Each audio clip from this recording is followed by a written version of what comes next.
Warning! No spoilers ahead. Minor reference to plot and characters, my thoughts and honest opinions on the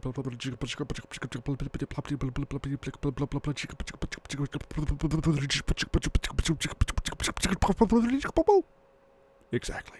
Alright, so I just got back from seeing the movie Ant-Man on the midnight release, and just basically want to go over the movie, what I thought on it, and basically review it. Alright, so the basic premise of the movie is this. It's about a scientist named Hank who basically develops a formula and a suit that allows you to transform yourself down to the size of an ant, while at the same time maintaining the power of like an average 200-pound man. Anyway, he runs his own company, and this separate organization decides to come in, and they sort of want to buy out the formula from him and the suit. And they say it's for good intentions, but they sort of want to use it for military purposes. He gets his wind of that, and he tells them to fuck off, basically. Well, they ain't happy about that. They sort of boot him out of his own company, and years pass.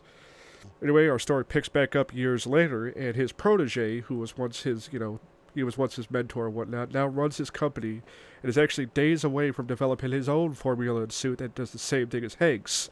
But he hasn't quite got it down pat yet.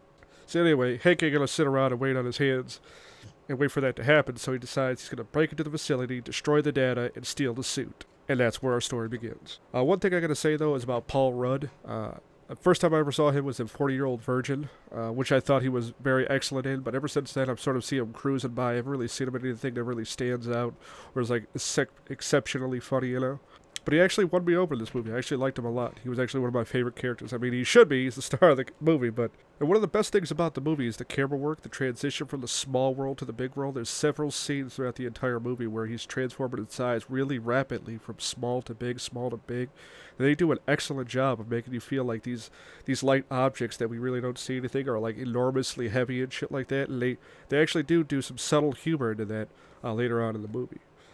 Another good thing about this movie is there's a lot of cameos, not just like from characters and stuff, but there's like events and stuff to other movies where Ant-Man was actually there, but you actually don't see him. They sort of added him in, so you really got to pay attention to not only the character that's on screen, but also the things that are in the background. You'll sort of be able to catch a whole lot of Easter eggs from other movies that you didn't notice before. So it's definitely worth like seeing twice just in case you like missed all the Easter eggs, because it really is that cool.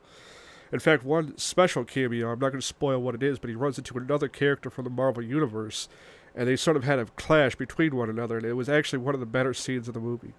It actually made me like that character and Ant-Man a whole lot more, just from that one scene. I ain't going to spoil who it is, you're going to have to watch the movie, but it was pretty funny, needless to say. And that's another thing I want to touch upon. This movie was actually legitimately funny.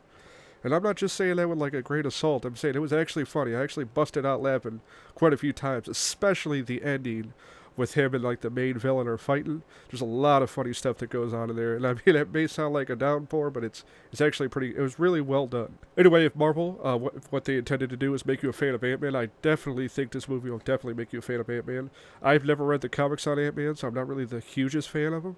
I've only seen him once or twice in the cartoon, that's it, but he's definitely one of my favorite Avengers now. And I can't wait to see his interactions and his like dilemmas with the other Avengers Overall, I definitely think Ant-Man is definitely worth seeing on opening night.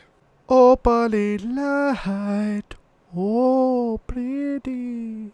On one last little tidbit note, I do want to say that there are 2 end credit scenes, so you guys make sure you stick around in the credits for that. There's one about 30 seconds after the credits go off, which introduces a new character.